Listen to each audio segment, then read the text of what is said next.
Lainie. And I'm Laura Beth. And we are Steel Magnolias, two sisters who love family, traditions, and all things Southern. We've got plenty of room at our table, so pull up a chair. Hey, Lainie. Here we are in your kitchen. Yes, Laura Beth, we have sat at this table many times, but never for this purpose. We're treading new waters. I know. I'm so excited. I know you are as well. Today we are launching episode number 1 of the Steel Magnolias podcast. Steel Magnolias, and it was a fabulous movie, but we picked this name based on the concept of a steel magnolia, and that concept is what that movie was named for, and that's having the femininity of a magnolia, which is very much a southern tree and flower, but also the fortitude of steel, that you've faced hard things and been through some stuff, which most of us have.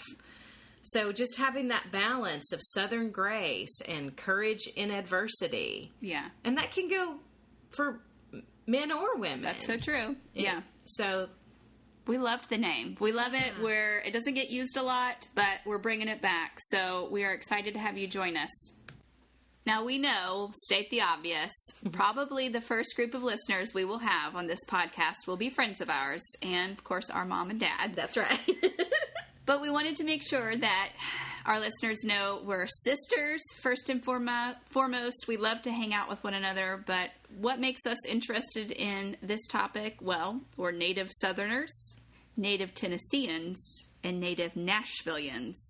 And that is a little unique these days. Yeah, you will see definitely cars with local native bumper stickers. I have not gone as far as to go put one of those on my car yet, but they're few and far between. So while Nashville is booming, many friends from Washington and California that have made this their home. And we want to help acclimate those that are moving here, those that are new to the area, even those that didn't grow up here, even if you've been here a while and you're interested in what the South is all about, traditions, hospitality, culture, etc.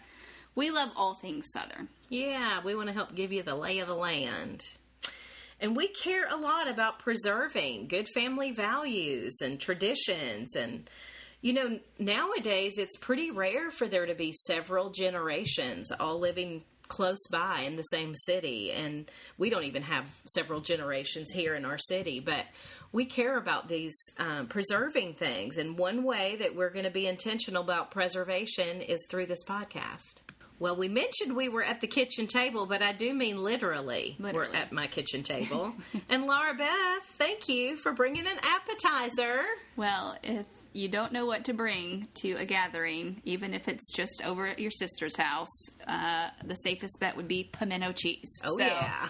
We have a batch of pimento cheese, and today we're eating it with some crackers, and we also have some celery here. So my favorite, actually, is a grilled pimento cheese sandwich. Ooh, yeah. And on a rainy day like today, I thought about doing that, but this was much easier to bring, so I can't get enough of pimento cheese. My recipe is very simple. I use Duke's mayonnaise, which is my preferred mayonnaise of choice. It's a good one.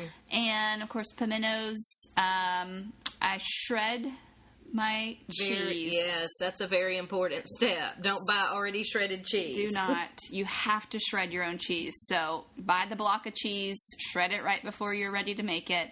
What kind of cheeses do you use? I usually just do sharp cheddar. Okay. I've done extra sharp before, and I've done both.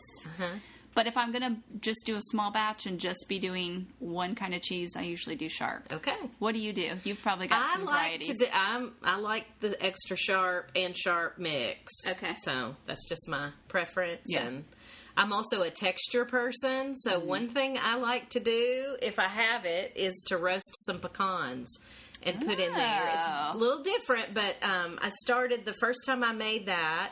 I had gotten the recipe from Southern Living. It was called their favorite pimento cheese, and I thought, well, goodness, I'm gonna classic try putting those pecans in there, and I like it. So that's good. Well, We'll probably put our recipes up on the website, stillmagnoliaspodcast.com, and you can check that out if you are interested in making a batch of your own. But, you can't start a Southern podcast without addressing the number one food choice of us Southerners, which is some pimento cheese.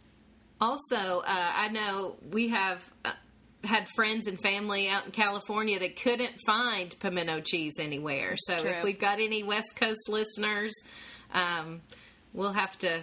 You might be salivating. Yes, and we'll get our recipes up so you can make it at home. That's it's not right. in your store. Well, transitioning from pimento cheese, well, we're going to actually leave it on the table and continue munching on it. But the South is known for hospitality, and what better opportunity than the holidays to open up your home and be hospitable. So we are so excited because this episode we're going to focus on Thanksgiving. Thanksgiving. Well, that first Thanksgiving, I mean, we don't know a lot of details about what all that looked like, but we do know that they were counting their blessings. Those people had been through great hardship and lots of death, and they were sitting down to celebrate the blessings around them. And that's still our purpose today. It's true, yeah. So keep that in mind when we're doing this gathering. When conversations get hard. That's right. I think it's so important to also be mindful of the people in your life that might not have anywhere to go for Thanksgiving. Hospitality is all about making more room at the table. Yeah. And just as we were talking about before, there's a lot of people who don't have family around them anymore. Or maybe they can't afford to fly their whole family across the country to visit. Right. It's a short holiday. Because most people get Thursday off. They could be back to work on Friday, especially if you're retail. You're for sure back. You may be on working Thursday. on Thursday. That's a whole nother That's a topic. different episode. But yeah, if you've got, let's say 3 days off, that's not time to do a whole lot. Yeah. So think about the people in your life that you might want to even, just include them in making room at your table with your family and inviting them in. Yeah, Lainie, you were actually the first person in our family to mention inviting other people outside of the family to Thanksgiving. I was like, what do you mean? What are we doing? We're doing things a little different, but it's true. It's I think important. That's a special thing to include those people, chosen family members. That's true. All right. Well, let's talk about what you can do if you find yourself being invited to someone else's home. So what can you do for your host? A good question. Well, first off, I would say just number one, ask if you can bring a dish. Oh, obviously. That's minimum. Contribute in some way to the meal. Different hosts and hostesses are different. Some people are very much control freaks and want it to look the way they want it to look. I'm laughing because I have certain dishes that I don't want to divvy out to anybody else because I want it made my way, and that is including the sweet potatoes and cranberry sauce. Which, by the way, I need your sweet potatoes recipe. Yes. Because this will be my first Thanksgiving going over to my in-laws' home. So as a newlywed, I've had several Thanksgivings that we've done here, but I'll be going into a new home as well. And so I need your sweet potato recipe. I can do that. That's what I signed up to bring. Yes, we have to share her this year. That's a little bit hard. When marriages happen, you have to share your people, but I'm excited. You're in a good family, That's too. True. Yeah, it's going to be fun. I'm sure I'll have fun things to report on a Midwestern Thanksgiving. That's right. So whether you've asked and they've said, yes, you should bring something, here's some ideas, whether you're bringing something or not in terms of the actual meal, what do you think about in addition to that? Do you still bring a host gift? I mean, use your judgment, and your budget, and your availability. But I think it's wonderful to bless your host with something if you're able. They've spent a lot of time cleaning and making preparations of setting the table, which we'll talk about that later too. But it takes quite a bit of work even before the guest arrives. So if you can bless them with a little treat, I think that's wonderful. Yeah. It doesn't have to be an expensive bottle of wine. Absolutely not. If you can do that, great. Last year, I brought Lainie, since she hosted, Salt and pepper I shakers. loved it. The salt and pepper shakers, like the vintage like the looking pilgrims. So sweet. And, I didn't have to put a lot of money in that, but it was obviously fitting for the season. And I'll use it every year and think about it every year. Exactly. I have them literally sitting in my gravy boat because I pretty much only use the gravy boat. It's true. Mostly When at else are you Thanksgiving, gonna pull out the so gravy boat? that's where they're sitting. That's so true. Yeah, I think it's wonderful.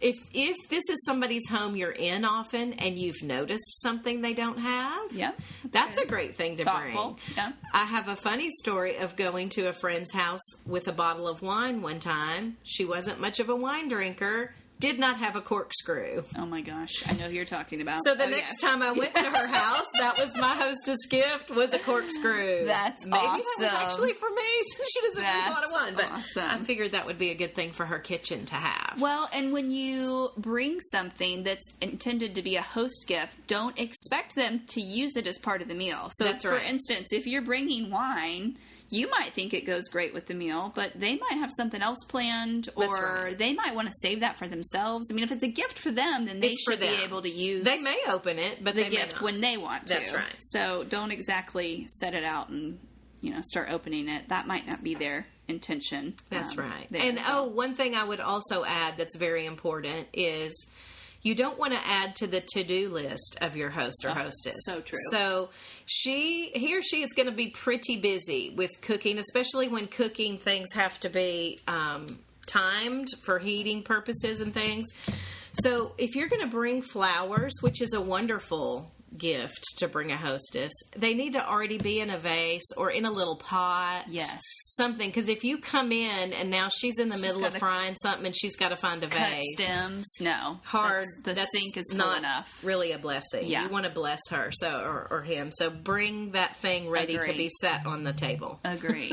Any other ideas for host gifts? I think candles are always a good idea. If it's somebody you know that likes to burn candles, that's a sweet one. Neutral scents are best. Yeah, unless you know what they love. Unless you know for sure they love a certain scent, yeah. And then I think even kitchen things like tea towels can be sweet. Yeah. Nice chocolates, or especially if you've traveled in from somewhere else, something regional, local cute. or regional. Yeah. So grab some coffee from your area or some chocolates, or if you're from Vermont, bring me some maple syrup. Bring it. Yeah. So it's just a sweet way to acknowledge the work that your host has done. So if you do find yourself hosting, you've got a lot to plan for. One of the things to plan for would be how to set your table, what that's going to look like. So, Lainie, I feel like this is a place where you do really, really well. So I'm going to let you talk about your approach to setting the table. Okay. Well, I think number one is you want to use your best. A lot of people are always saving things for a special occasion. Now's the time to pull out the best you have, whatever that is. Be intentional. This is a fall holiday, so you can go run that direction. One of the first things you've got to do is put down some kind of a tablecloth. If you have nice linen tablecloths, put that out today. If you're going the route of using some kind of paper, because there's some beautiful paper even really out there, you can just be intentional. If it should be something Thanksgiving or fall or. If you happen to live in Franklin on Main Street, there is a beautiful shop, Hester and Cook. Yes. They have beautiful paper, table runners, placemats, lovely things. But yeah, this is just, I would say, the time when you pull out the good stuff. Yes. Whatever is best. You're going to want to have some kind of seasonal fresh flowers or seasonal items on the table just to kind of set the mood. That can be sheaves of wheat, or I'm looking at several gourds that Lainie has. Yeah, I found a little bag of gourds at the grocery. It was about 8 of them in a bag for $2.99. That's great. Really cute. Just put those out. One thing I like to do when I'm thinking through flowers or anything on the table, you don't want anything that's too high. Because it's going to block who you're across from. So you want it to stay pretty low. But yeah, you can even pull things from your yard or your, pine cones. That's true. Magnolia, if you're in the South. Beautiful for decorating. So it's not necessarily about the budget. It's just about being intentional to find fall things. Candles can be pretty, particularly if you don't have a lot of kids around the table. Candles are great. In fact, many people have a separate kids table, and you're going to want that to be, things that won't matter if they hit the floor, or if they want to have crayons and draw on a brown paper. Sheet. That's a great idea. Give them something to do while they're sitting at the table. So yeah, I just think it's an important time to think through what's the best that I have. That's good. Can I talk about the table setting? Absolutely. Because I actually struggle with this. I don't know why. I cannot keep it straight on which side the fork and the knife go on. I'm Southern. I should know this. But I have been reading a new book. Reese Witherspoon put a book out called Whiskey in a Teacup. And in the book, she has a chapter where she talks about hosting parties, and there is a table setting section. And I believe I now have a breakthrough in how to remember which side the fork and the knife go on. So she says, for those of you who struggle with this, you can use the acronym FORKS, where the dinner plate is the O. Okay.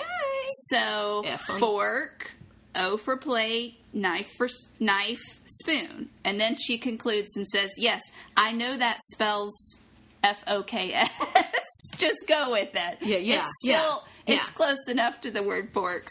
And that makes sense to me. So the other thing, which this is probably far more formal than most people will be setting their table, but if you do, there is a good way to remember which side the bread plate goes on. Okay. And what you can do is, let's see, it says, with each of your hands, make the OK sign. So if you know what the OK sign looks like, if you're making that with both of your hands, your left hand looks like a B. So that's where your bread plate's going to be.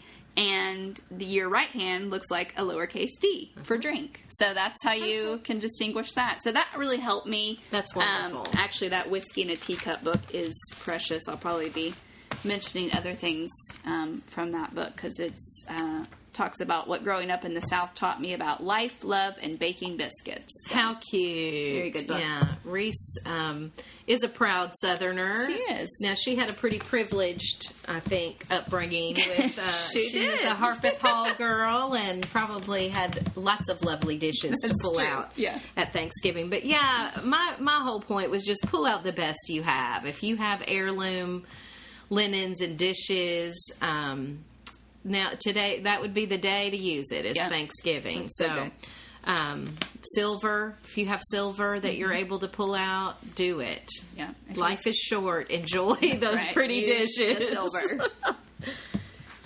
Another thing I like to mention is place cards. I think it makes people feel just very welcomed and they important. Were expected. You were expecting me. You made a specific place at the table for me. Doesn't have to be super intricate, but you can use little cardstock and make your own. Many creative ways to do that, but I think that's a sweet thing to have on your table are the place cards, and I think that's really helpful in thinking through conversations as well, who you're putting next to each other. So important. Really important. And again, let's keep in mind this is about counting our blessings, enjoying one another. This is the time, don't let political differences keep you from gathering with your family. Amen. I know that can be very difficult when people think differently, but put that aside. This is a time of getting to know each other better, enjoying who we are and the freedom we have to gather. So don't let that stuff keep you from gathering. And a few more tips just on conversation. Yeah. I think it's important to engage those who are more introverted. Yes. Ask questions. Get everybody talking. Yeah. You can use table topics even if you need. I mean, that's a game. But absolutely. If you, as the host, don't have ideas of questions to throw out, get a game, like that's right. Or it's full of look up good things ideas ahead of time and write them down or put them in your phone. Or I have a couple of articles that I kept from years ago. I think this one's 2005. That's just getting to know you. Some great questions when you're gathering with your family.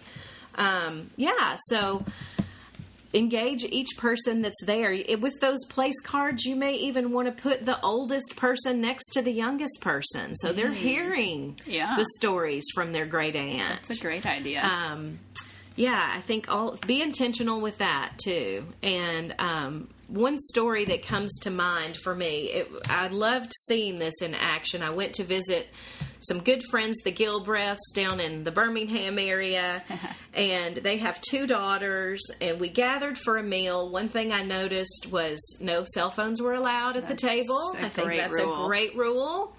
And as we were talking, I just was so impressed with how the father of that family was just prompting his daughter. Kinsley, you said you thought that was interesting. Lainie went to Alaska. Ask her about that. Yeah.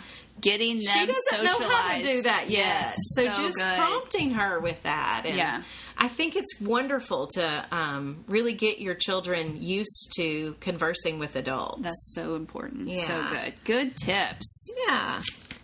So that's, to me, one of the most important parts of the gathering is the conversations that are happening. So cultivate that in a good way. You can have a real dry turkey, but if you've got rich conversation, that is right. It's a win. That's right. So we're implying that conversation is the most important part of Thanksgiving, but let's get real. Probably not always the case. Let's talk about the meal, the food, the dishes, all of the things we're going to overindulge in. And I would say, again, hopefully if you were invited to someone else's home, you have offered to bring something. As the host, probably really good idea to have some appetizers ready. Oh, good if point. You're in the South, I would say they're probably all going to be mayonnaise based. So you're going to see pimento cheese, deviled eggs, any sort of dips. They're all going to be mayonnaise based, and that's fine because it's Thanksgiving. Thank you, Dukes. And you're probably going to see lots of wrappers of butter in the cook's trash can because it's not margarine. It's a day of butter. So let's see, where should we start? Should we start with maybe the bird, the main dish, the turkey? I think so. That bird that I've only done this once. It is an intimidating. It is a bit intimidating day to be in charge of, especially if you're doing a whole turkey, not just the breast. It can be a little intimidating.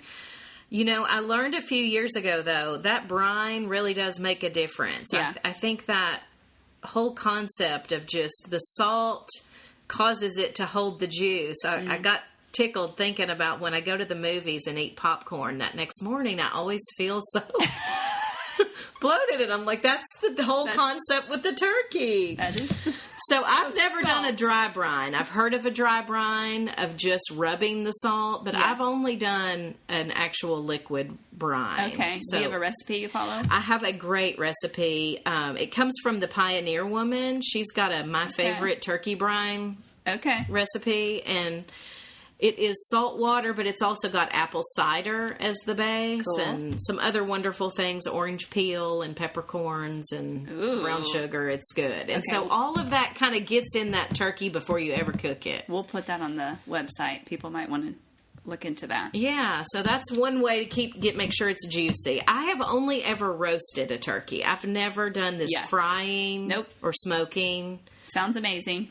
I've eaten fried turkey and it's wonderful, but I've never tackled that. I know it is.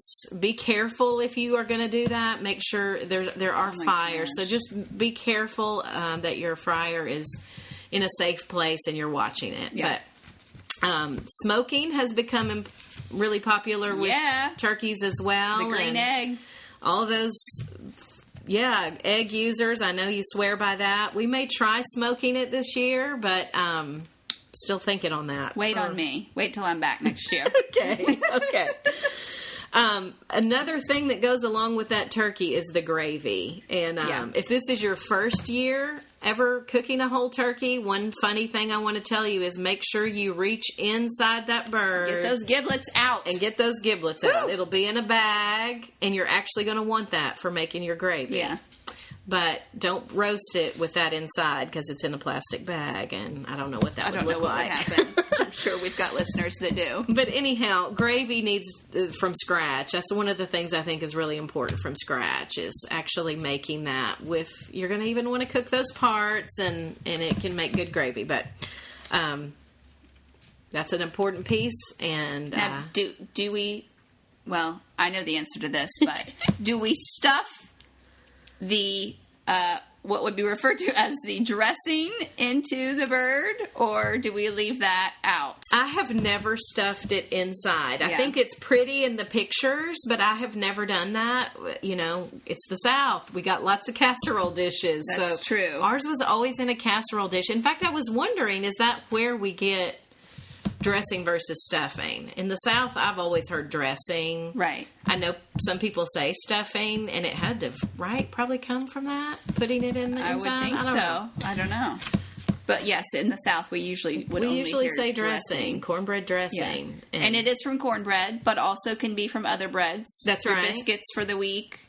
Our great-grandmother would have been saving her biscuits and cornbread probably for a week leading up to it to have it dried up and crunchy enough. And that varied breads gives it a good texture. You want to have, I'm a texture person, I already mentioned that. So those leftover things really crumble up nicely, and lots of fresh sage is important in your dressing as well. Now, cranberry sauce is an important part for me. I love that cranberry sauce. So this is a divisive topic, really. It is. It is. I mean, you're either pro-can or you're not. That's right. So different people have different thoughts. We're not saying one is right or wrong, though I will say I don't want mine from the can. But if you're pro-can, you want the ridges, you want to see it, you want it sliced. I can't even. It's so gross. No, but there's a lot of people there that are love lovers. It. There really are. So if you love the can, go power for to it. You. Go for it. Some families I know even have both because they're divided on this. Okay. So they have the fresh and the can. That's a good way to resolve it. Just that put is a good way to resolve it. But I love that fresh. I love watching them pop open when they're cooking in that water and sugar, and that's one of my favorites. And my cranberry sauce even has some pineapple in it, so and good. I just love it. In fact, I always wonder. It is like a chutney relish. It is. And it's so good even, few days after. I'll tell you a couple of things I've done with it, and we'll talk leftovers later in a little bit. Yeah. Love that sauce. So that's how we do sauce. What about sweet potatoes? You mentioned this earlier. Well, this is first of all near and dear to our There are hearts. many casseroles at a Southern. Really, all sides that we're discussing today are casseroles. Don't bring a salad to a Southern Thanksgiving. Just don't. There's really not even room. There's for not it room at on the the table for that. Yeah. But we can do all kinds of casseroles. Sweet potato casserole is one of my favorites. So y'all probably had it with the brown sugar and pecans. Now, do you do marshmallows? I don't like the marshmallows. I mean, I will eat that if it's on the table. Right. I'm not knocking that, but my recipe does not have the marshmallows. Okay. But yeah. Well, the sweet potatoes could also be placed at the dessert table. Oh, it absolutely probably should. Yes, but yes, us Southerners are going to put it right next to every other casserole for the and day. Casseroles in the South, I mean, we can pretty much put French fried onions, Ritz crackers, or cornflakes on anything. And make it taste glorious. So true. And same for cheese. I have heard it said cheese covers a multitude of sins. So that is my weakness. I'm pretty sure that's one of my weaknesses. So I just even jotted down quickly: green bean casserole, hash brown casserole, squash casserole, pineapple casserole, and corn pudding, which is a casserole. All popular Southern Thanksgiving sides. And what about rolls? What are your thoughts on that? Well, do you have you're more favorite? of the bread person. Oh my gosh, than I am. Bread, even amidst all of these casseroles that are topped with breaded items. I mean, I'm a Sister Schubert fan. Sister Schuberts are great. You can't go wrong. Especially, Wonderful. I'll probably probably be bringing those as well to Indiana because they'll travel well. And they do travel well. I have had sometimes, again, control freak, giving the assignments out. Have assigned Barbara's home cooking rolls to a Franklin person to bring.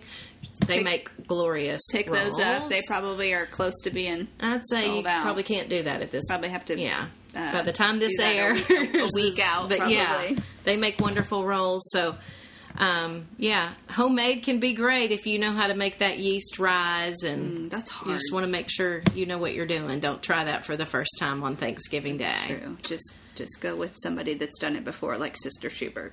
Now, there's other must-haves for people. Mashed potatoes sure are good with that homemade gravy. With gravy, that's good. Yeah, I like all potato casseroles, honestly, whether it be mashed or more of the hash brown style. Even scalloped. We love it all. I'm really not partial to potato casseroles. Some people have to have mac and cheese. Now, as a cheese lover, I do love mac and cheese, but I don't miss it on this day. Yeah. There's plenty of other I would agree. things for me. If I were at a barbecue, I would miss it. But yes. on Thanksgiving Day, yeah, I would agree. Other choices. It can be skipped. Pies. You got any favorite pies? I do. I love that pecan. I do too. Love a pecan. I'm not so much of a pumpkin, but I would miss it. But it is pretty, yeah, and it's if so I didn't seasonal. Get a bite even of pumpkin pie, I would miss it. Now, I talked with a friend of mine from Texas recently that said sweet potato pie was really big in Texas, that she hadn't seen sweet potato casserole until she was in Tennessee. Okay. So maybe that's a regional difference, Yeah. but she said sweet potato pie was real popular for them. That's good. And I love peanut butter pie any time of the year. Bring that on. I don't care what season. My husband has turned me on to that big time. Yes. He loves it. He's good at making it. We've got a friend that comes every year that makes a wonderful apple pie. She sure does. Yeah. Always look forward to Joy's pie. And I also wanted to mention ice cream for said pie. That's true. Good old Bluebell, straight from Texas, is a good ice cream. You're right. For just vanilla. We don't need any wild more flavors. Expensive brand, but you can taste it. But you can tell it's a good creamery. You can tell. And of course, the beverage of choice for any Thanksgiving gathering, sweet tea. Yeah. So that's a given. That's right. You can offer your guests water if they don't want sweet tea, but you can keep it simple, I think, when it comes to the beverages. Yeah, absolutely. So what about leftovers? There's going to probably be dishes, obviously the best ones are going to get gone. But some things will be left over. So what do you typically many of do those for that? reheat well, too. Yeah. Many of those reheat well. Well, you're probably going to have leftover turkey, dressing, cranberry sauce. So I've got a couple things I like. I don't have a formal panini maker, but I love a panini of turkey meat, cranberry sauce, and a little cheese. If you had pimento cheese left over, you could totally do that. But yeah, even just something even more bland, since you've got the cranberry, is really a nice. That sounds yummy. Sandwich. Yes. And then I had a recipe that's pretty easy. I don't even really look at it anymore, but you get a roll of those crescent rolls. Okay. Unroll it all out into triangles. It actually would end up making, I think, 16 triangles. Okay. And you make a wreath, a holiday wreath. So picture with the triangles, the longer side on the inside, and you're making a circle so that those points are going out. Put inside a little mayonnaise, a little turkey, a little cranberry. Yum. You can chop up a little celery or walnuts, put in there, and then you fold them in so it looks like a wreath and bake it. So good. Oh my gosh. As a little sandwich, and it's so pretty. That's awesome. If you're pulling out your Christmas decorations, it'll get you in the mood. Oh, I love it. Well, I can't believe I forgot to mention, as we talked about the table setting, the most ambitious thing I've ever seen you create on Thanksgiving Day, which was the cornucopia. Oh, I'm going to put a picture on our website so that people can see this, and maybe even a link to how to do it. But the Horn of Plenty, right? That's right. What cornucopia would be.